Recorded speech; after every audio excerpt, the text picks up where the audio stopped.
नमस्कार दोस्तों, स्वागत है आपका हमारे चैनल धार्मिक रेडियो पर, जहां हम आपको महाभारत, रामायण और अन्य धर्मग्रंथों से जुड़ी अद्भुत और अनसुनी कहानियां सुनाते हैं।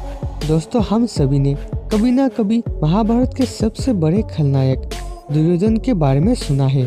उसे अधर्मी, अहंकारी और पांडवों का सबसे बड़ा शत्रु माना जाता है। लेकिन क्या आप जानते हैं कि महाभारत युद्ध के बाद दुर्योधन को नर्क नहीं बल्कि स्वर्गलोक की प्राप्ति हुई थी।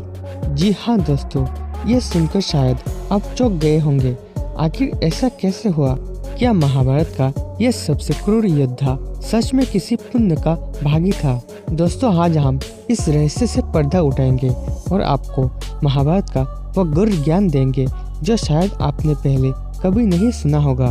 तो दोस्तों, अगर आप हमारे साथ इस रहस्यमय यात्रा पर जाना चाहते हैं तो वीडियो को अंत तक जरूर देखें और हमारे चैनल को सब्सक्राइब करना ना भूलें। दोस्तों, महाभारत का युद्ध समाप्त हो चुका था। यह युद्ध मात्र 18 दिनों तक चला था, लेकिन इसने पूरे आर्यावर्त को हिलाकर रख दिया था। हजारों राजाओं, महारथियों, योद्धाओं और सैनिकों की मृत्यु हो चुकी थी।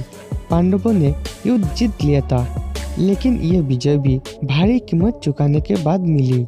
दोस्तों, युद्ध में अर्जुन के पुत्र अभिमन्यु, द्रौपदी के 5 पुत्र, भीम का पुत्र घटोत्कच, गुरु दुर्योधन, कर्ण, भीष्म पितामह और कई अन्य महान योद्धा मारे गए थे। युद्ध समाप्त होने के बाद जब अश्वत्थामा ने पांडवों के शिविर में घुसकर सोते हुए पांचालों को मार दिया और उत्तरा के गर्भ में पल रहे अभिमन्यु के पुत्र पर भी ब्रह्मास्त्र चला दिया, तब श्री कृष्ण ने अपने दिव्य शक्ति से परीक्षित को बचाया और अश्वत्थामा को श्राप दिया कि वो हजारों वर्षों तक पृथ्वी पर भटकता रहेगा। दोस्तों, इसके बाद पांडवों ने हस्तिनापुर का राज्य संभाला। युधिष्ठिर राजा बने, लेकिन उन्हें इस युद्ध की विजय में कोई सुख नहीं था। जब महाभारत के युद्ध के कई वर्ष बीत चुके और श्री कृष्ण भी अपना लीला समाप्त करके वैकुंठ लौट चुके थे, तब पांडवों ने भी अपना राजपाट छोड़कर स्वर्गलोक जाने के लिए प्रस्थान किया। दोस्तों, हिमालय की कठिन चोटियों पर चढ़ते हुए सबसे पहले द्रौपदी गिरी, उसके बाद सहदेव, फिर नकुल, अर्जुन और भीम भी इस यात्रा को पूरा नहीं कर सके। अंत में केवल युधिष्ठिर अपने कुत्ते के साथ जीवित स्वर्ग पहुँचे। दोस्तों, जब युधिष्ठिर स्वर्ग पहुँचे तो उन्होंने वहाँ एक अद्भुत दृश्य देखा।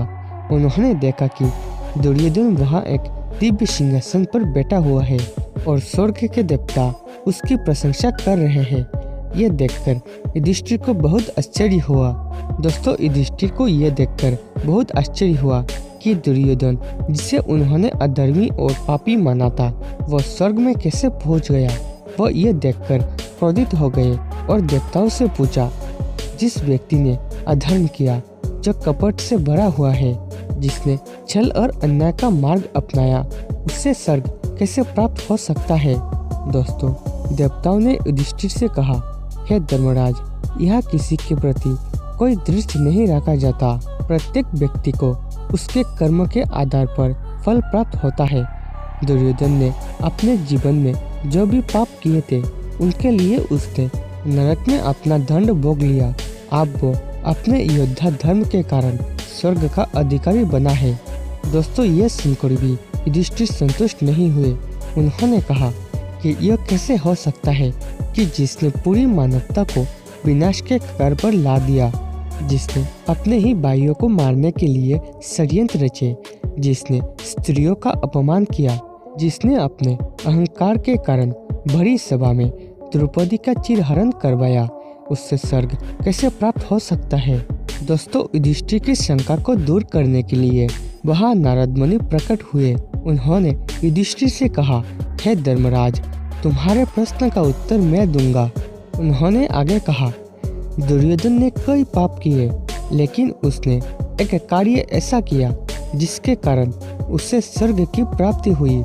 उसने धर्म के मार्ग से भले ही विचलित होकर अधर्म के रास्तों को अपनाया हो, लेकिन एक ऐसी चीज थी जिसे उसने अंत तक नहीं छोड़ी, और वह थी अपना क्षत्रिय धर्म, जिसके बदौलत आज वो स्वर्ग में वास कर रहा है। दुर्योधन ने युद्ध के मैदान में एक सच्चे योद्धा की तरह अपने प्राणों की आहुति दी। उसने अंत तक युद्ध किया और अपने कर्म का पालन किया। क्षत्रियों के लिए युद्ध में वीरगति प्राप्त करना ही सबसे बड़ा धर्म माना जाता है। इसी कारण वह अपने क्षत्रिय धर्म के कारण स्वर्ग का अधिकारी बना। दोस्तों, युधिष्ठिर को फिर भी संतुष्टि नहीं हुई। उन्होंने पूछा, लेकिन अधर्म करने वाले को तो नरक मिलना चाहिए, फिर यह न्याय कैसे हुआ?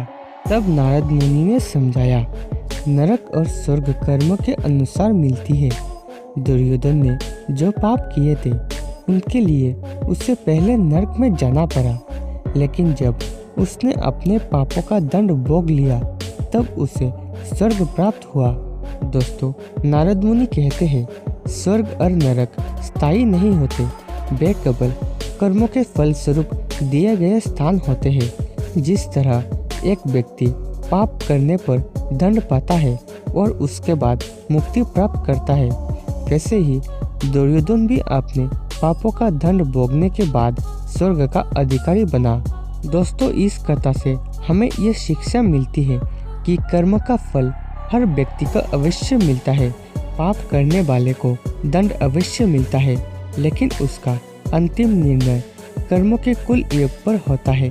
दुर्योधन ने अपने जीवन में अधर्म किया, लेकिन क्षत्रिय धर्म का पालन भी किया। इसी कारण उसने पहले नरक का दंड भोगा और फिर स्वर्ग का अधिकारी बना। तो दोस्तों, ये थी महाभारत के सबसे विवादास्पद पात्र दुर्योधन की कहानी। अगर आपको ये कथा पसंद आई हो तो हमारे चैनल धार्मिक रेडियो को सब्सक्राइब करें, वीडियो को लाइक करें और इस वीडियो को ज़्यादा से ज़्यादा अपने दोस्तों और परिवारजनों के साथ अवश्य शेयर करें। मिलते हैं अगले रोचक कथा में, तब तक के लिए जय श्री कृष्णा।